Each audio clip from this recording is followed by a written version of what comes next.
Chers amis d'Acateo, bonjour et bienvenue si vous nous rejoignez pour suivre en direct depuis la place Saint-Pierre notre rendez-vous du mercredi avec le Saint-Père pour l'audience générale. Saint-Père qui, comme d'habitude, se promène parmi les nombreux fidèles venus écouter sa catéchèse. Il se promène donc dans sa papa mobile et bientôt il devrait ouvrir cette audience.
Le Saint-Père ouvre cette audience L'audience qui sera introduite par la salutation liturgique et le signe de la croix, apprêtons-nous à accueillir sa parole et à recevoir sa bénédiction. In nomine Patris et Filii et Spiritus Sancti. Amen. Pax vobis. E cum spiritu tuo. Dal Salmo 98. Esaltate il Signore nostro Dio. Prostratevi allo sgabello dei suoi piedi, perché è santo. Mosè e Aronne tra i suoi sacerdoti, Samuele tra quanti invocano il suo nome, invocavano il Signore ed egli rispondeva. Parlava loro da una colonna di nubi, obbedivano ai suoi comandi e alla legge che aveva loro dato. Signore Dio nostro, tu li esaudivi, eri per loro un Dio paziente, pur castigando i loro peccati. Esaltate il Signore nostro Dio, prostratevi davanti al suo santo nome, perché santo è il Signore nostro Dio.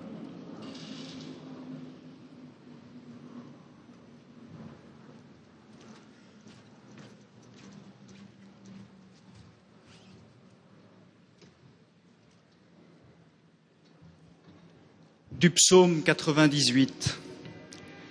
Exaltez le Seigneur notre Dieu, prosternez-vous aux pieds de son trône, car il est saint.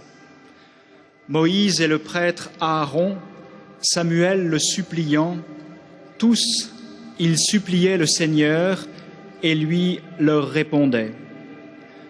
Dans la colonne de nuée, il parlait avec eux. Ils ont gardé ses volontés, les lois qu'il leur donna.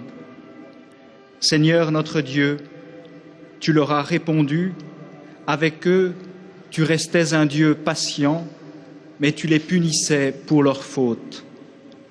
Exaltez le Seigneur notre Dieu, prosternez-vous devant sa sainte montagne, car il est saint, le Seigneur notre Dieu. Parole du Seigneur, nous rendons grâce à Dieu.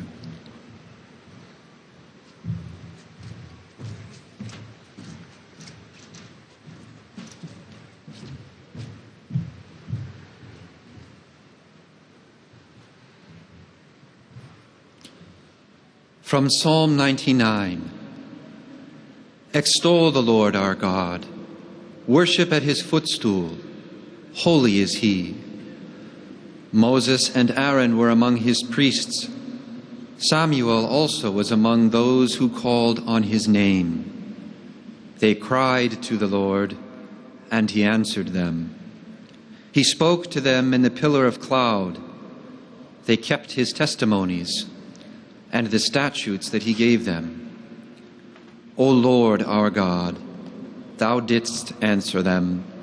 Thou wast a forgiving God to them, but an avenger of their wrongdoings. Extol the Lord our God, and worship at his holy mountain, for the Lord our God is holy.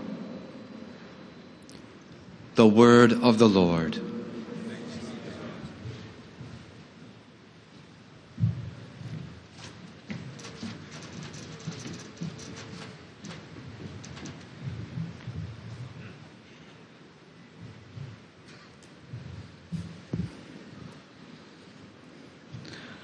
Lesung aus dem Buch der Psalmen. Rühmt den Herrn, unseren Gott, werft euch am Schemel seiner Füße nieder, denn er ist heilig. Mose und Aaron sind unter seinen Priestern, Samuel unter denen, die seinen Namen anrufen. Sie riefen zum Herrn, und er hat sie erhört. Aus der Wolkensäule sprach er zu ihnen. Seine Gebote hielten sie, die Satzung, die er ihnen gab. Herr unser Gott, du hast sie erhört. Du warst ihnen ein verzeihender Gott, aber du hast ihre Frevel vergolten. Rühmt den Herrn, unseren Gott, werft euch nieder an seinem heiligen Berge, denn heilig ist der Herr, unser Gott. Wort des lebendigen Gottes.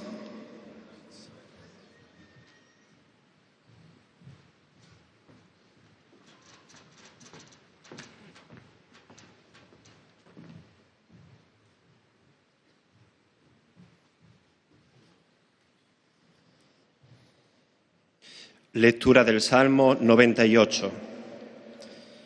Ensalzad al Señor Dios nuestro, postraos ante el estrado de sus pies. Él es santo.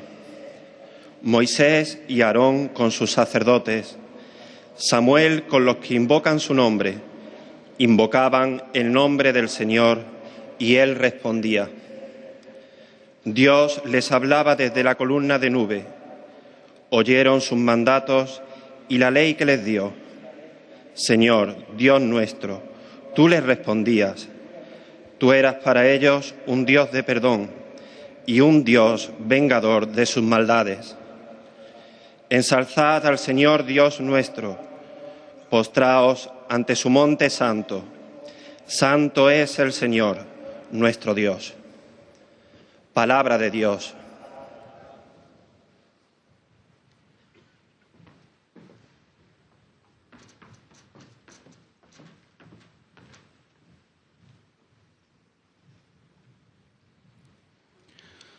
Z Psalmu 98.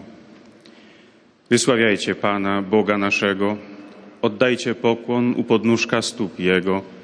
On jest święty. Wśród Jego kapłanów są Mojżesz i Aaron i Samuel wśród tych, co wzywali Jego imienia. Wzywali Pana, On ich wysłuchiwał.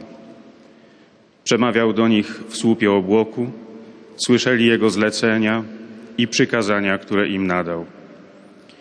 Panie Boże nasz, Ty ich wysłuchiwałeś. Byłeś dla nich Bogiem przebaczającym, ale brałeś odwet za ich występki. Wysławiajcie Pana, Boga naszego, oddajcie pokłon przed świętą Jego górą, bo Pan Bóg nasz jest święty. Oto Słowo Boże.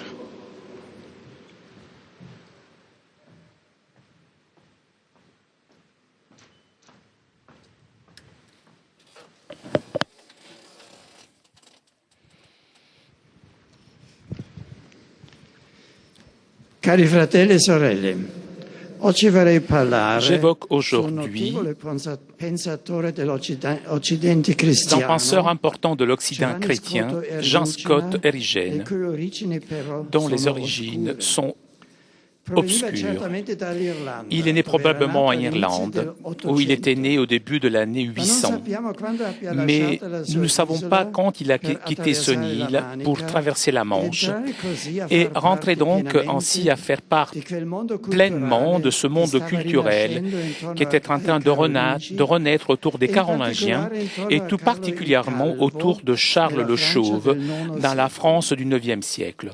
Come non si conosce la data certa della sua nascita, così On ne ignoriamo connaît pas sa anche date de l'anno della naissance sua morte, ni che l'année secondo de gli sa mort, studiosi dovrebbe comunque qui collocarsi devrait se intorno placer all'anno autour de l'année 870. 870.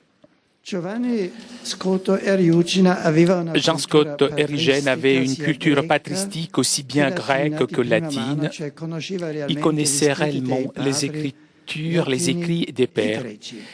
latins et Tra grecs. l'altro conosceva Entre bene autres, l'opera di il connaissait les Agostino, di œuvres de Ambrogio, Saint-Augustin, di Gregorio d'Ambroise, de Magno, Grégoire le Grand, ma conosceva mais altrettanto connaissait bene il pensiero aussi di Origene, la di pensée Gregorio di d'Origène, Nyssa, de Grégoire de di Giovanni Nyssa, Crisostomo de Saint Jean e di altri Chrysostome padri et des cristiani autres di pères Oriente, chrétiens non meno d'Orient, grandi. tout aussi Era un importants. uomo eccezionale che dominava in quel tempo anche la lingua greca.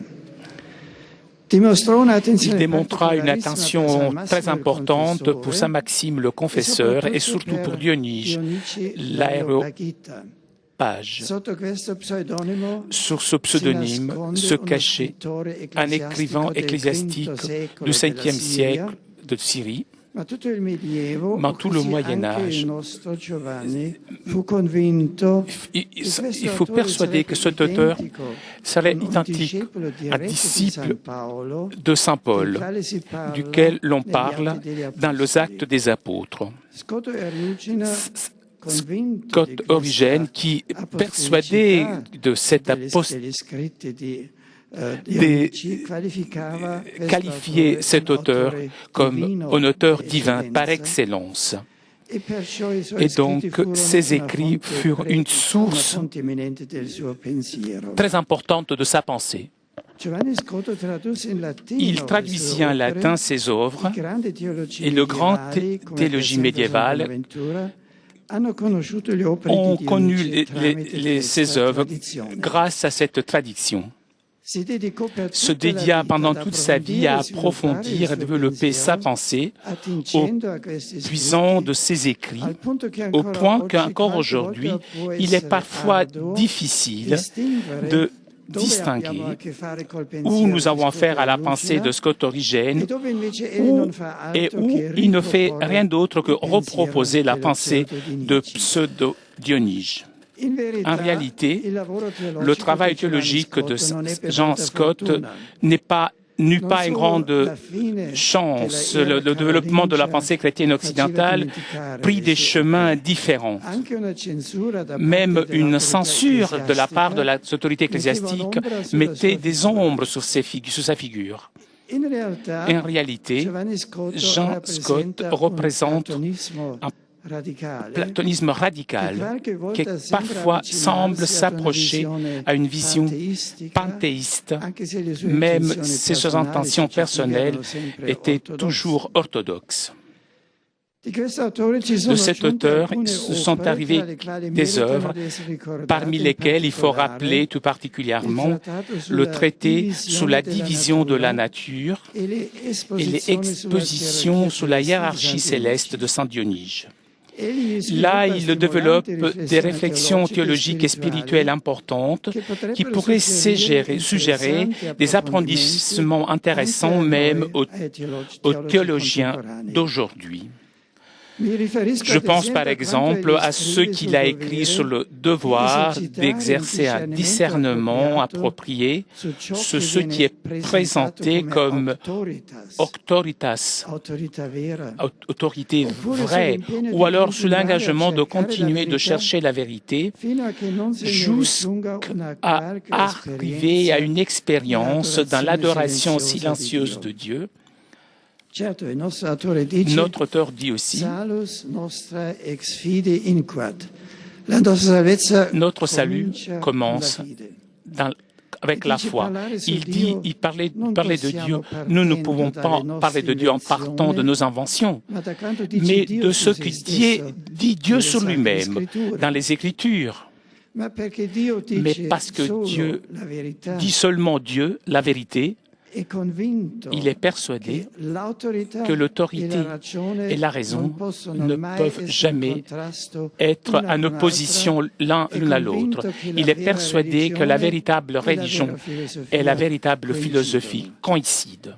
Dans ce sens, il écrit « N'importe quel type d'autorité qui ne soit pas confirmée par une véritable raison devait être considéré comme faible. Ce n'est pas en effet véritable autorité, celle qu'on ne considérait pas avec la découverte de la force de la raison, même s'il devait s'agir d'une autorité recommandée et transmise par l'utilité de la postérité par les saints pères. Et il dit ensuite, aucune autorité doit te distraire de ce qui te fait comprendre la persuasion obtenue grâce à une bonne contemplation rationnelle. En effet, l'autorité authentique ne contredit jamais la bonne raison, ni cette dernière peut jamais s'opposer à une véritable autorité. L'une et l'autre viennent, sans aucun doute, de la même source qu'est la sagesse divine. Donc nous voyons le courage de la raison qui vient d'une certitude que l'autorité véritable est raisonnable parce que Dieu est la raison créatrice.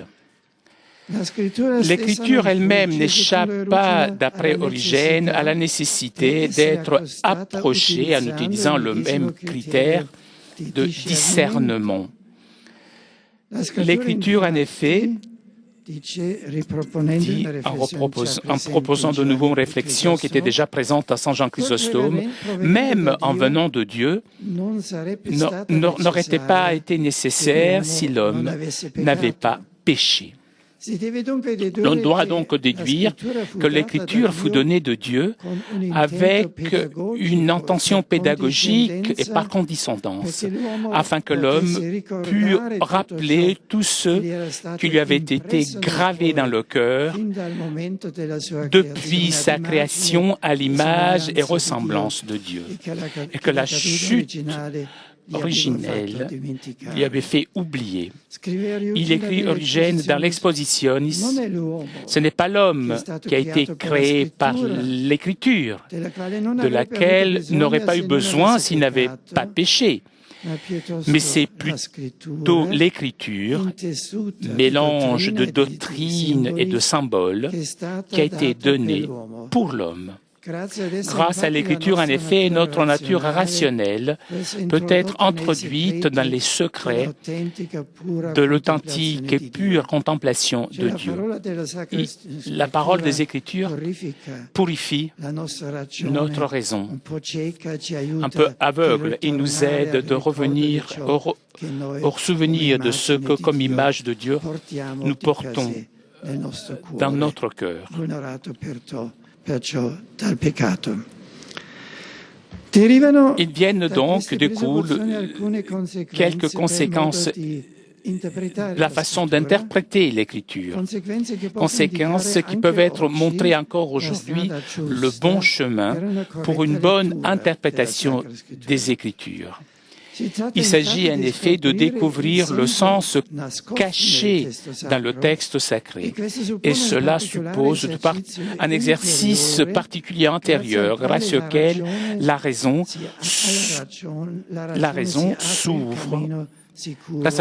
s'ouvre le chemin sûr vers la vérité. Cet exercice est donc cultiver une disponibilité constante à la conversion. Pour arriver en effet à la vision de la profondeur du texte, il est nécessaire de progresser en même temps dans la conversion personnelle et dans l'analyse conceptuelle correcte de la page biblique, qu'elle soit de caractère cosmique, historique, doctrinal. C'est en effet seulement seulement grâce à la purification constante, aussi bien des yeux du cœur que des yeux de l'esprit, que l'on peut conquérir l'exacte compréhension. Ce chemin difficile, exigeant, enthousiasmant, qui est fait de conquêtes continuelles et de relativisation du savoir humain, conduit la créature intelligente jusque sur les seuils du mystère divin, où les notions accusent la propre faiblesse, sa propre impossibilité et impose donc une simple force qui libère et qui donne la vérité, d'aller toujours au-delà de tout ce qui est continuellement acquis. La reconnaissance adorante et silencieuse du mystère qui déborde dans la communion unifiante se révèle donc comme l'unique chemin d'une relation avec la vérité qui soit en même temps la plus intime possible et la respectueuse de l'autre. Jean Scott, en utilisant aussi un vocabulaire cher à la tradition chrétienne, a appelé cette expérience à laquelle nous tendons théosis, ou divinisation, avec des affirmations hardies au point que quelqu'un, on a pu le suspecter de panthéisme hétérodoxe. Reste donc forte l'émotion face à des textes comme celui-ci où il écrit. Donc, comme tout le fer rendu brûlant, c'est liquéfié au point qu'il semble y avoir seulement du feu. Et toutefois restent distinguées, séparées les substances de l'un et de l'autre. De même, l'on doit accepter qu'après la fin de ce monde, toute la nature, aussi bien la nature corporelle que celle incorporelle, manifeste seulement Dieu et toutefois reste intègre de façon telle que Dieu puisse être d'une certaine façon compris, tout en restant incompréhensible, et la créature même soit transformée comme du fer dans le feu, comme une merveille ineffable dans en Dieu. En réalité, toute la pensée théologique de Jean Scott est la démonstration la plus évidente de la tentative d'exprimer le disciple dans l'indicible Dieu, se fondant uniquement sur le mystère du Verbe qui s'est fait chair en Jésus de Nazareth. Les multiples métaphores qu'il utilise pour indiquer cette réalité indicible, ineffable, démontrent combien il était conscient de la faiblesse des mots avec lesquels nous parlons de ces choses. Et toutefois reste l'enchantement et cette atmosphère d'expérience mystique authentique que l'on peut parfois toucher dans ces textes. Il suffit de penser à une page del Divisione Nature qui touche en profondeur l'âme, même de nous, les croyants du XXIe siècle. Il écrit: on ne doit désider rien d'autre que la joie de la vérité qui est le Christ. Et éviter son absence, l'absence du Christ. Ceci, en fait, on devrait estimer l'unique cause de totale et éternelle tristesse. Enlève-moi le Christ, et il ne me restera plus rien. Et je serai bouleversé par son absence. Le tourment le plus grand d'une créature rationnelle sont la privation et l'absence de lui, le Christ. Ce sont des mots que nous pouvons nous approprier et nous devons les traduire en prière envers celui qui constitue aussi le désir de notre cœur. Merci.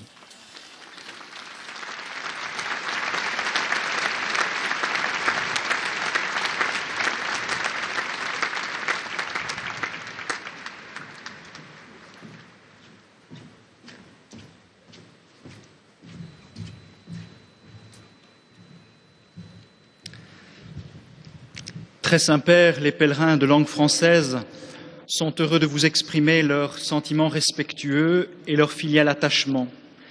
Ils vous assurent de leur prière pour votre personne et pour votre ministère de successeur de Pierre. Parmi les groupes venus aujourd'hui, avec les pèlerins individuels ou les familles, sont présents notamment un groupe de pèlerins canadiens, des pèlerins de Bourguignon en Suisse, venus de France, accompagnés de Monseigneur Dominique Lebrun, évêque de Saint-Étienne, et de deux évêques auxiliaires de Paris, Monseigneur Jérôme Beau et Monseigneur Éric de Moulin-Beaufort, les membres du Variété Club de France.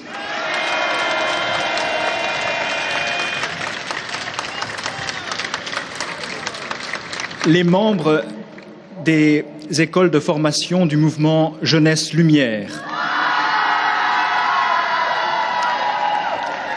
La paroisse de Planquette, des pèlerins du diocèse de Grenoble-Vienne.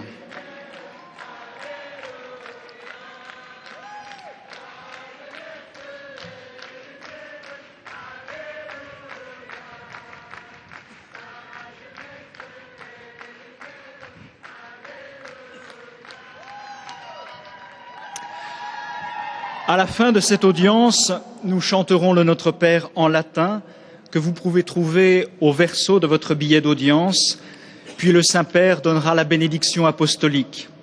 Il l'étend à toutes les personnes qui vous sont chères, spécialement aux enfants, aux malades et aux personnes qui sont dans l'épreuve. Il bénira également les chapelets et les autres objets de dévotion que vous avez apportés à cette intention.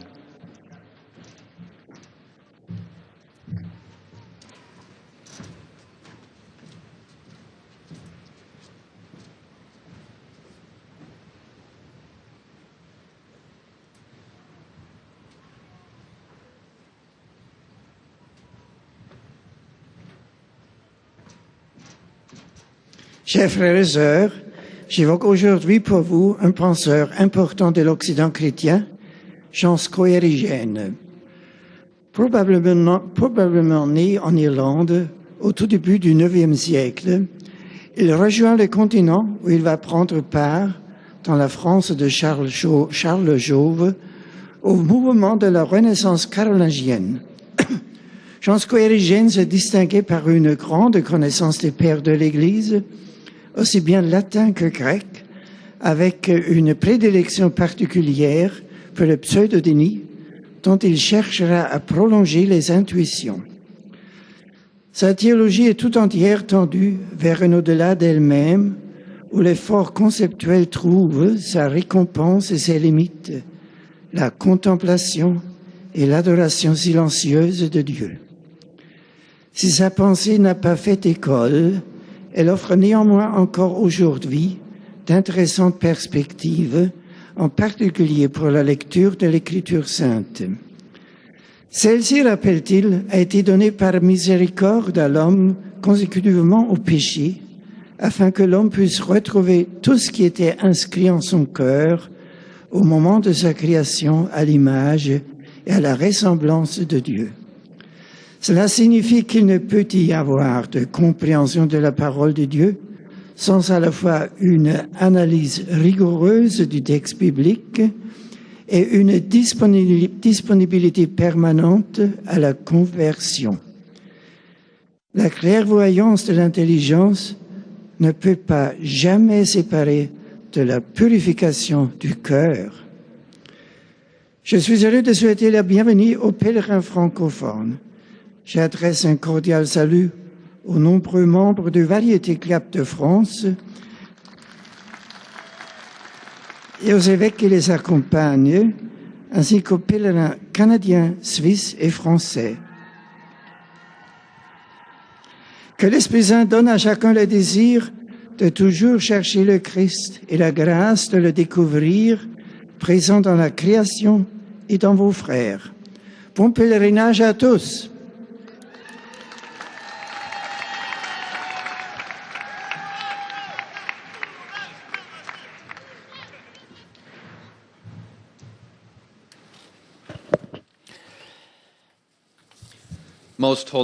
Et comme d'habitude, après les fidèles francophones, c'est au tour des fidèles anglophones de saluer le Saint-Père par l'intermédiaire de leur porte-parole.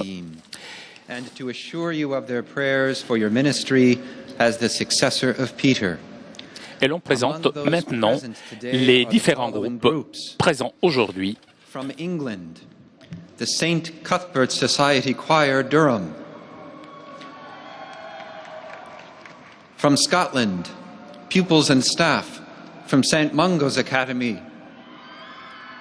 From Pakistan, participants in the pilgrimage to the holy places in Europe. From the Philippines, pilgrims from Holy Cross Parish, Valenzuela City, Diocese of Malolos. A group of pilgrims from Singapore, and from Nigeria, a group of pilgrims. From the United States of America, pilgrims from parishes in St. Henry, Ohio, pilgrims from the parishes of St. Peter the Apostle and St. Francis, Birmingham, Alabama, pilgrims from St. Mary's Parish, Brownsville, Texas, the 9/11 Family Center Choir, seminarians and priests participating in the Rome Experience study program sponsored by the Midwest Theological Forum, participants in the International Leadership Program for Lasallian universities, a group of Vietnamese living in Dallas, Texas, students from Pace University, Pleasantville and New York City campus, students and faculty from the School of Business at Villanova University, Pennsylvania, Rome campus, lawyers from Duquesne University Law School, Pittsburgh, Pennsylvania, students and faculty from Marist College, Poughkeepsie, New York, students and faculty from Holy Family High School, Broomfield, Colorado, visitors from the Business School of Dayton University, Ohio, and a group from the Society of University Neurosurgeons. At the end of the audience, His Holiness will lead us in singing the Our Father in Latin. The words can be found on the back of your ticket. He will then impart his apostolic blessing, which he willingly extends to the members of your families at home. His Holiness also intends to bless any religious articles you may have brought for this purpose.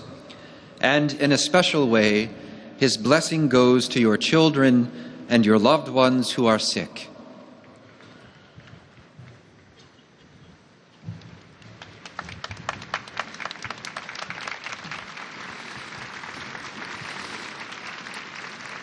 Dear brothers and sisters, today we consider the figure of John Scotus Erigena, an influential Christian thinker of the Carolingian period. Erigena's interest in Eastern patristic theology, especially that of Dionysius, led him to study the latter's work thoroughly and to translate them into Latin. According to Erigena, a believer is to seek the truth until he or she reaches a silent adoration of God in whose nature we participate by theosis or divinization.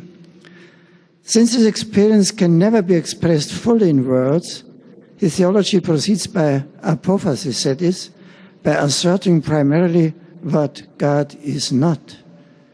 Yet he also holds that reason is indispensable in the human quest for God. Sacred Scripture, in fact, allows man to recall the truth which was impressed upon his soul at the beginning of time, but which had been forgotten through an original sin. By reading the Bible, we can uncover the secrets of a pure, authentic contemplation of God. Let us therefore pursue the path of continual conversion in order to mine the riches of God's word in our daily prayer and meditation. I warmly greet all English-speaking visitors present today in a special way. Saint-Père salue les fidèles de langue anglaise et tout particulièrement des séminaristes venus des États-Unis. Pilgrims from the Archdiocese of Karachi in Pakistan. God bless you all. Que Dieu vous bénisse.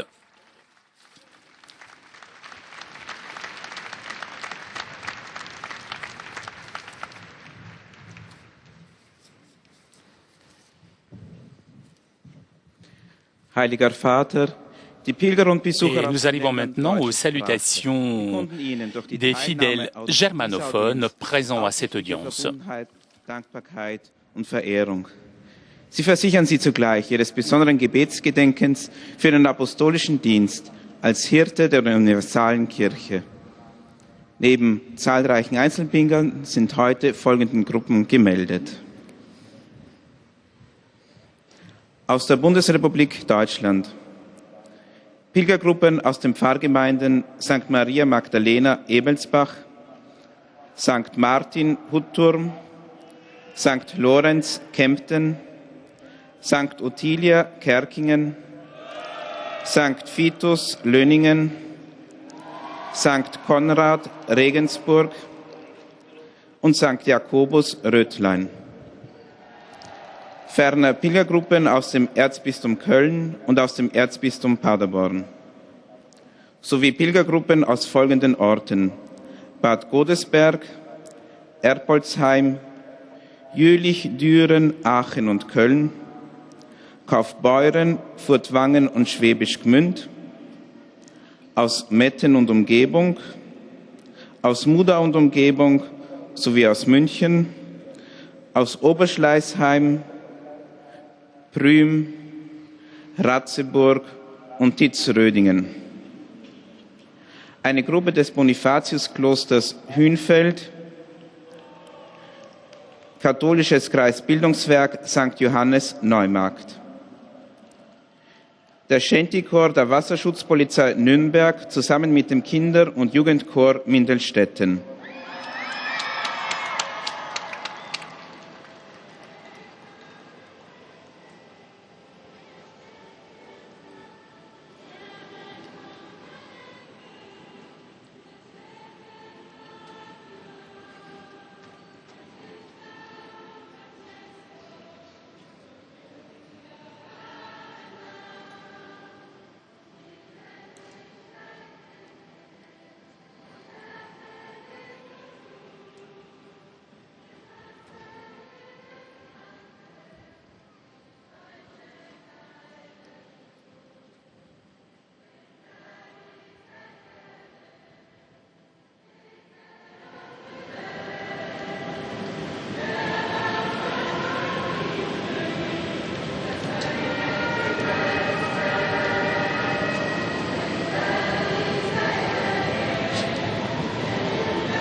Turnverein Kempen, Abiturjahrgang 1980 des Balthasar-Neumann-Gymnasiums Marktheidenfeld, Familienkreis aus Unterhaching, Ministranten aus der Pfarrei Lindau, Dietrich-Bonhoeffer-Gymnasium Metzingen, Edith-Stein-Schule Neunkirchen, Mädchenrealschule St. Clara Rottenburg sowie die städtische Jugendkapelle Friedberg.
Aus der Republik Österreich. Vous avez sans doute reconnu le célèbre hymne à la joie ou ode à la joie de Ludwig van Beethoven, un hommage musical sans père. Aus Südtirol, Republik Italien, Mitglieder des Südtiroler Landtags Bozen. Uit het Koninkrijk der Nederlanden, groep leerlingen en professoren van het Emmaus College Rotterdam. Sowie aus der Russischen Föderation der Ural-Kosakenchor.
Zum Schluss dieser Audienz singen wir gemeinsam das Vaterunser in lateinischer Sprache. Der Text befindet sich auf der Rückseite der Einlasskarten. Danach wird der Heilige Vater allen Anwesenden den apostolischen Segen erteilen. Gern schließt er darin ihre Angehörigen ein, besonders die Kinder und die Kranken. Zugleich segnet er auch die Rosenkränze und die übrigen Andachtsgegenstände, die sie dafür mitgebracht haben.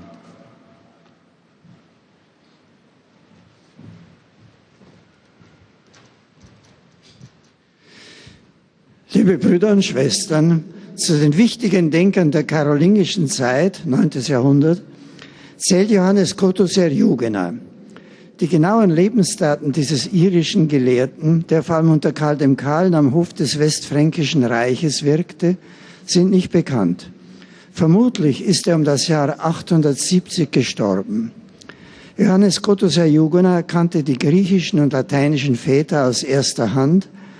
Besondere Aufmerksamkeit hat er den Griechen geschenkt, er sprach Griechisch, dem heiligen Maximus Confessor und vor allem Dionysius Areopagita, dessen Schriften er ins Lateinische übertragen hat.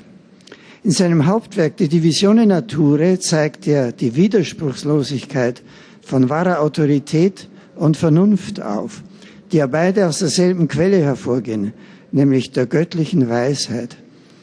Dabei hat für ihn die logische Stringenz als Kriterium der Wahrheit Vorrang vor der Autorität. Freilich für die rechte Auslegung der Schrift braucht es Bereitschaft zur Umkehr.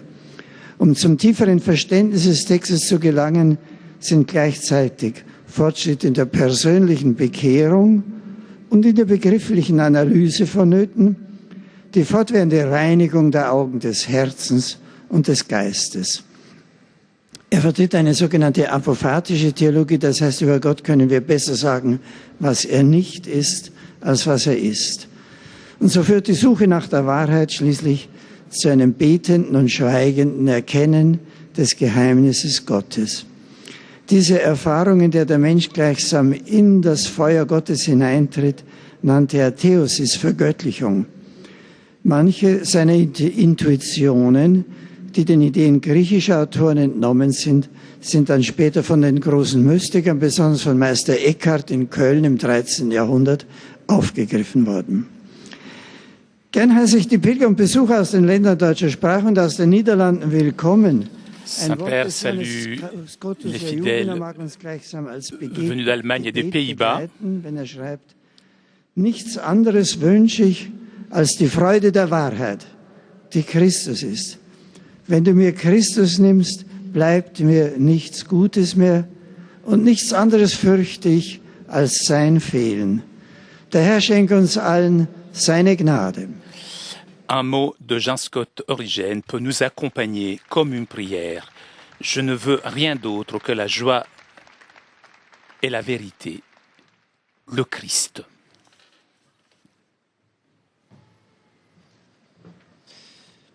Santo Padre, los visitantes... Et nous arrivons maintenant aux salutations des fidèles de langue espagnole et de langue portugaise. Desean manifestarle sus sentimientos de filial afecto que acompañan con sus oraciones por vuestras intenciones de pastor de toda la Iglesia. Además de pequeños grupos, familiares venidos de España y Latinoamérica están aquí presentes. Grupo de peregrinos de la Archidiócesis de Mérida-Badajoz. Grupo de peregrinos de la Archidiócesis de Granada.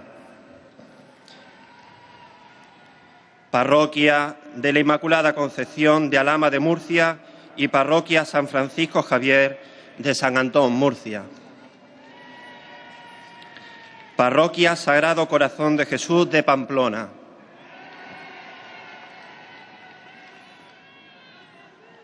Parroquia Nuestra Señora del Carmen de Fuengirola, Málaga. Parroquia San Llorenç de Barcelona. Grupo Felipe Íñigo. Do Portugal, Grupo de Visitantes. Do Brasil, Grupo do Estado de Santa Catarina. Al final de la audiencia se cantará en latín el Padre Nuestro, cuyo texto se encuentra en la parte de atrás del billete de entrada que tienen en sus manos. Después, el Santo Padre impartirá a todos los presentes la bendición apostólica que extiende complacido a sus familiares, especialmente a los niños, a los enfermos y a cuantos sufren. Bendice también los rosarios y objetos de devoción que los peregrinos llevan consigo.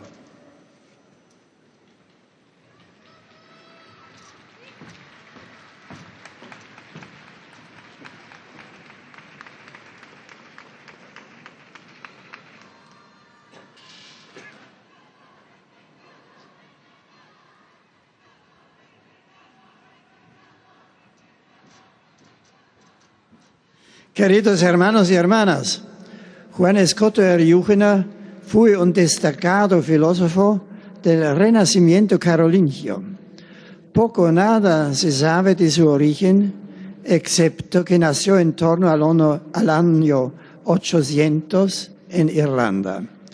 Posteriormente se estableció en la corte del rey francés Carlos el Calvo. Murió alrededor del año 870. Fue un buen conocedor de la cultura patrística, dedicando una atención especial a San Máximo el Confesor y sobre todo a Dionisio el Areopagita, al que identificaba con aquel ateniense de igual nombre que San Pablo encontró en Atenas y del cual se habla en el libro de los Hechos de los Apóstolos. A Dionisio, Juan Escoto lo calificaba como el autor divino por excelencia y tradujo sus obras del griego al latín. Las intuiciones de Escoto Eriúgena fueron luego recogidas y desarrolladas por algunos grandes místicos occidentales, en particular por el famoso maestro Eckhart. Sus escritos más importantes son el Tratado sobre la división de la naturaleza y las exposiciones sobre la jerarquía celeste de San Dionisio. En toda su producción teológica, Juan Escoto se esfuerza por expresar lo inefable de Dios, basándose para ello en el misterio del Verbo hecho carne en Jesús de Nazaret. Saludo con afecto a los peregrinos de lengua Saint-Père española. salue maintenant les fidèles de langue espagnole. En particular a los sacerdotes fieles de la Et archidiócesis tout de Mérida particulièrement Badajoz, des prêtres et des a fidèles los venus de feligreses l'archidiocèse de distintas Mérida parroquias de Badajoz, España, así como a los grupos procedentes de México y Saint-Père qui salue aussi les otros fidèles países venus latinoamericanos. du Mexique et des autres pays d'Amérique latine. Os invito a no desear otra cosa sino el encuentro con Cristo, fuente de la verdadera alegría, y a no tener más tristeza que estar alejados de él. En suivant les enseignements de Saint Jean Scott, je vous invite à ne désirer autre chose, à ne vouloir autre chose que la rencontre avec le Christ. Saint-Père qui salue maintenant les fidèles lusophones, et tout particulièrement des fidèles venus du Portugal et du Brésil, de l'État de Santa Catarina, ainsi que les petits chanteurs de la ville de Amorim au Portugal. Como un canto de louvor perene a Deus e de bênção generosa para quantos cruzamos o caminho. Obrigado pela vossa jubilosa participação neste encontro como sucessor de Pedro. Sobre vós e vossos entes queridos, desça minha bênção. Que la Vierge Marie fasse de chacun d'entre vous et de vos familles en chante de louanges éternelles à Dieu.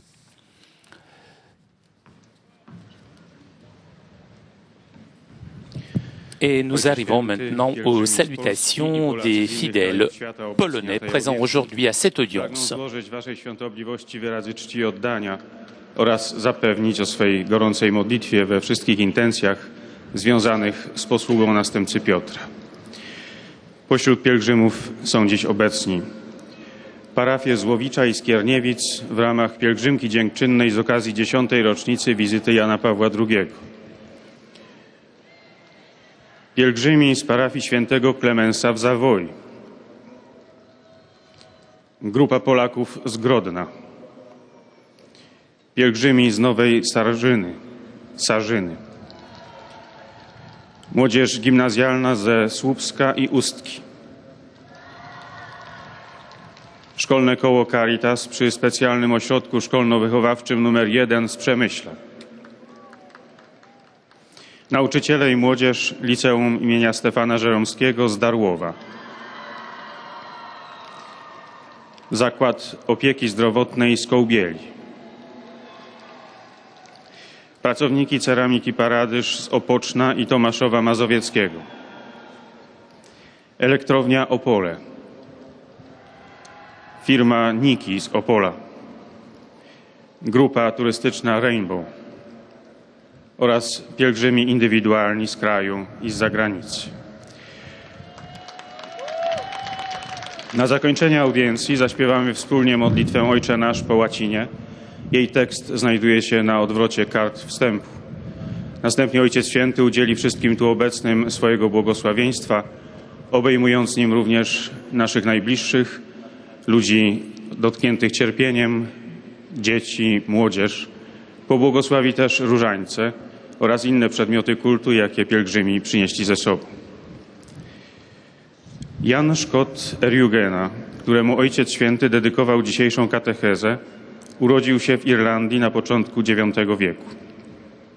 Nie wiadomo kiedy opuścił ojczyznę, aby udać się do Francji na dwór króla Karola II Łysego, wnuka Karola Wielkiego. Był doskonałym znawcą pism ojców Kościoła, zarówno zachodnich, jak i wschodnich. Napisał wiele dzieł, z których należy wymienić przede wszystkim traktat o podziale natury. Podkreśla w nim konieczność ćwiczenia się we właściwym rozeznawaniu rzeczywistości i autorytetów, w poszukiwaniu prawdy, aż do osiągnięcia doświadczenia milczącej adoracji Boga. Wierzący, według Jana Szkota, ma udział w naturze Boga i całe objawienie zawarte jest w jego duszy. Grzech jednak wymazał je z jego pamięci i dlatego dla przypomnienia konieczne było objawienie, które Bóg zawarł w Piśmie Świętym. Dlatego też, aby odkryć ukryty sens świętego tekstu, potrzeba wewnętrznego ćwiczenia, dzięki któremu rozum otwiera się na prawdę. Ćwiczenie to polega na podtrzymywaniu gotowości do nawrócenia, na oczyszczaniu serca i umysłu, aby osiągnąć pełne zrozumienie tajemnic Bożych.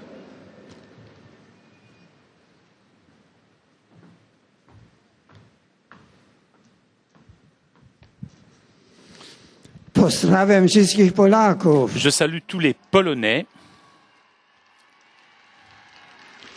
Jutro przypada uroczystość. Demain, nous célébrerons la solennité du Sacre-Cœur et Sang du Christ. Ce jour, on nous rappelle le miracle de la présence divine dans le pain et le vin de l'Eucharistie. De façon particulière, nous adorerons le Seigneur lors de la Sainte Messe et la procession. Que la participation à cette liturgie ravive notre foi, afin que, en recevant le corps, le sang du Christ, toujours plus pleinement, nous expérimentions son amour infini. Que Dieu vous bénisse.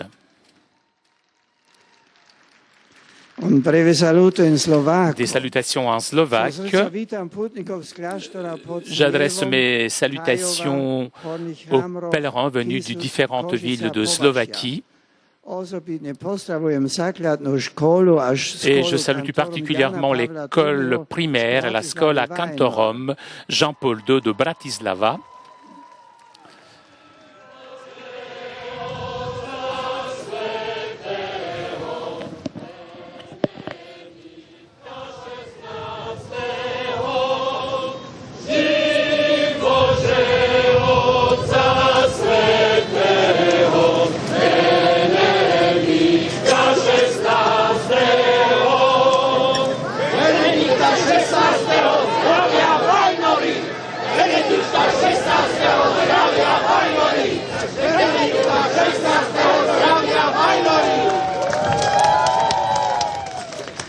Frères et sœurs, le Christ est le chemin qui conduit au Père et dans l'Eucharistie s'offre à chacun d'entre nous comme source de vie divine.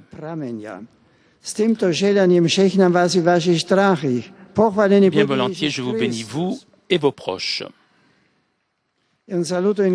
Des salutations en croate. J'adresse mes salutations cordiales aux pèlerins croates et tout particulièrement aux fidèles de la paroisse de l'élévation de la Sainte Croix et aux membres de l'association Terre Sainte de Croatie, Bosnie-Herzégovine et du Monténégro.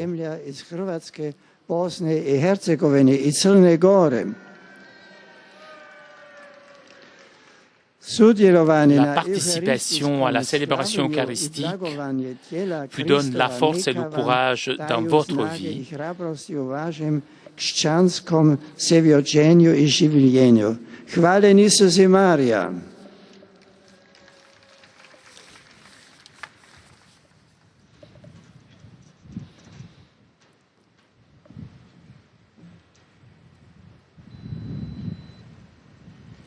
Beatissimo Padre. Et nous arrivons maintenant aux salutations des fidèles de langue italienne.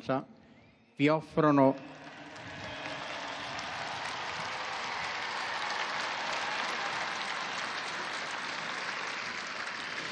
offrono l'espressione della loro sincera devozione e filiale gratitudine e l'accompagnano con fervide preghiere al Signore per tutte le intenzioni del vostro universale ministero apostolico.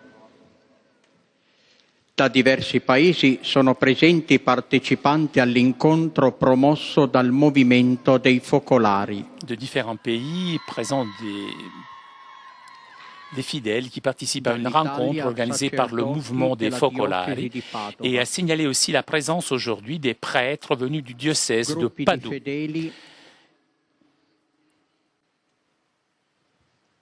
Et l'on salue maintenant les fidèles venus de différentes paroisses de la péninsule italienne. Santa Sofia in Lendinara, San Siro in Sanremo, Santi Emiliano e Tirso in Villa Carcina, San Dionigi in Albavilla, Santi Stefano e Lorenzo in Olgiate Olona, Santi Cipriano e Giustina in Germaneto di Lecco, San Vittore in Pieve di Porto Morone, Santa Maria di Fatima in Bacedasco, San Romolo in Figline Valdarno, San Giovanni Evangelista in Santa Maria a Monte,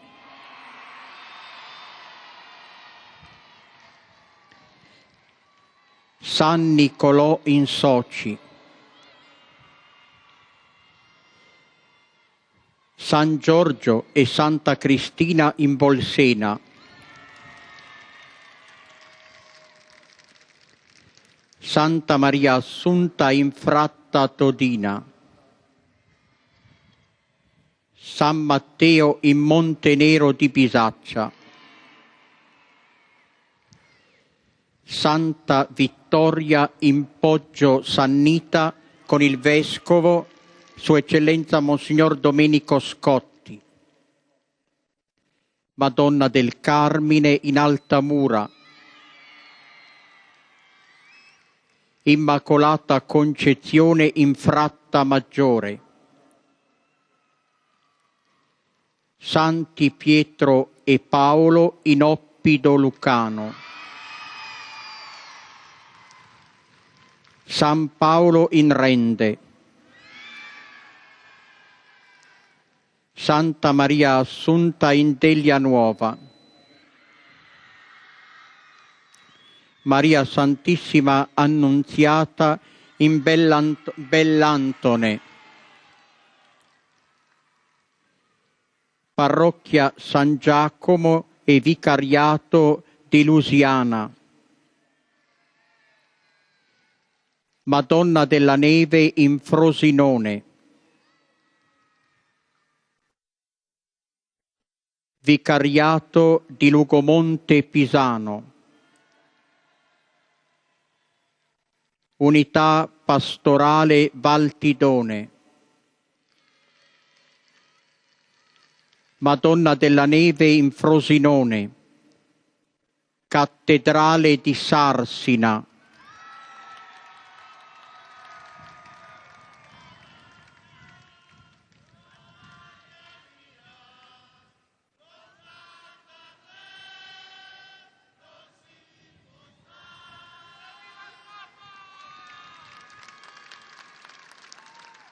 Santa Maria in Monte Decoro di Maddaloni, Scuola di Polizia Tributaria della Guardia di Finanza,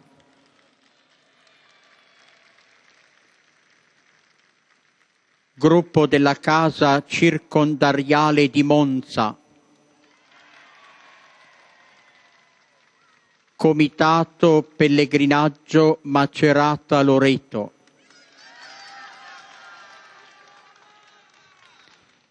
Congrega di Maria Santissima Annunziata di Bagnara Calabra,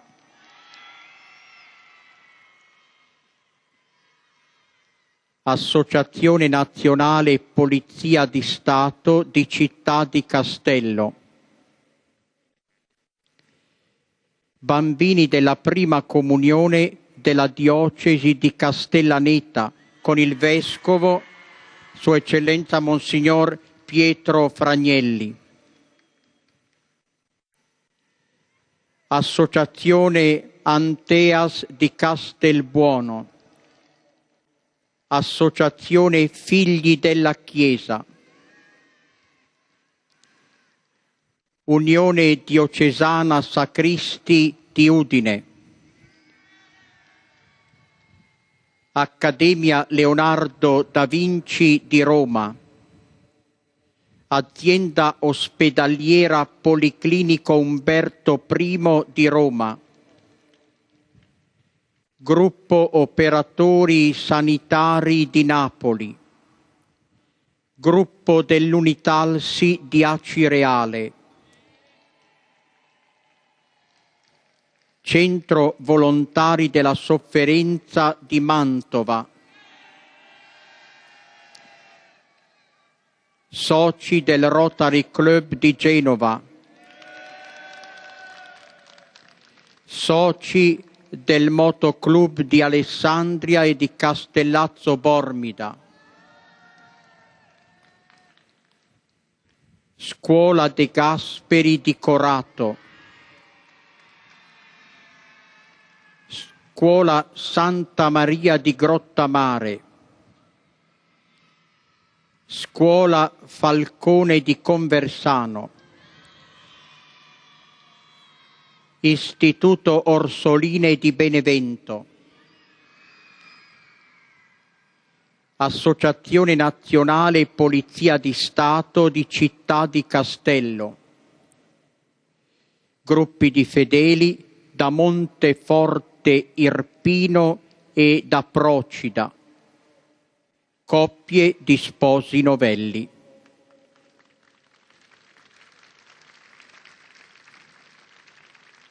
A conclusione di questo incontro canteremo la preghiera del Padre Nostro in latino. Il testo si trova sul retro del biglietto dell'udienza.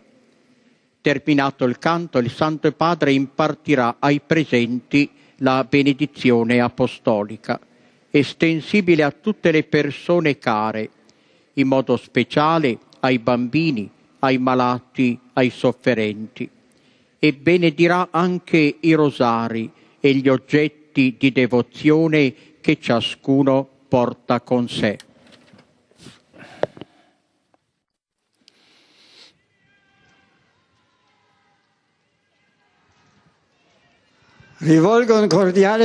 J'adresse mes salutations cordiales aux pèlerins de langue italienne.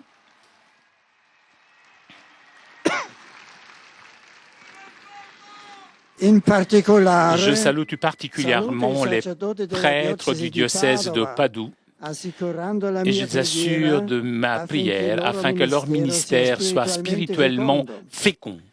Je salue les fidèles de Poggio Sannita, on est dans le sud de l'Italie, accompagnés par leur évêque, Monseigneur Domenico Scotti, et je les exhorte à poursuivre dans leur dévotion à la Vierge Sainte. Je salue les fidèles de Bolsena, et je les remercie pour leur hommage floral qu'ils ont réalisé et je les encourage à puiser dans l'Eucharistie la force pour témoigner les valeurs chrétiennes. Je vous remercie. Pour terminer, je salue les jeunes, les malades et les jeunes mariés. La fête du Corpus Domini que nous célébrerons demain nous offre l'occasion pour approfondir notre foi et notre amour pour l'Eucharistie. Chers jeunes, et tout particulièrement vous, chers jeunes de Castellaneta, qui avez reçu depuis peu votre première communion, que le sacrement du corps et du sang du Christ soit votre aliment spirituel de chaque jour pour avancer dans le chemin de la sainteté. Pour vous, chers malades, qu'il soit le soutien et le réconfort dans l'épreuve et dans la souffrance. Et pour vous, chers jeunes mariés, soit la raison profonde de votre amour qui s'exprime dans votre conduite quotidienne. Et nous terminons donc maintenant en chantant le Notre Père en latin. Padre nostro che sei nei cieli, sia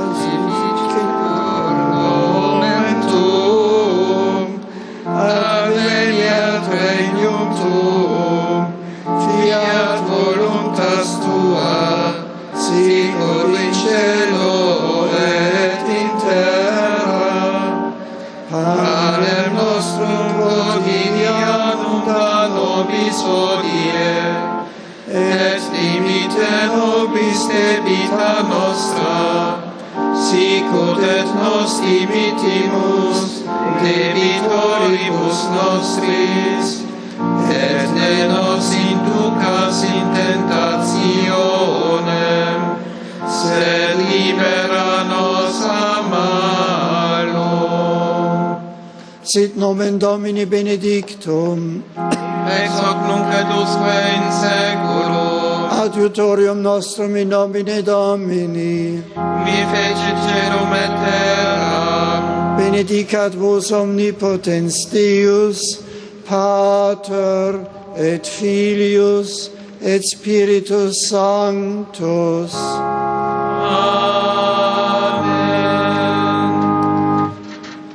Chers amis de KTO, nous arrivons à la conclusion de notre liaison avec Rome. Avant de vous quitter, je voudrais remercier CTV Telepatch pour ces images, ainsi que Cédric et Alban qui étaient aujourd'hui à la technique. Prochain rendez-vous avec le Saint-Père demain à 19h. Vous pourrez suivre la messe de la solennité du corps et du sang du Christ en direct de Rome. En attendant, je vous souhaite donc une très bonne journée. Rendez-vous donc demain 19h. Et à vous Paris pour la suite des émissions sur KTO.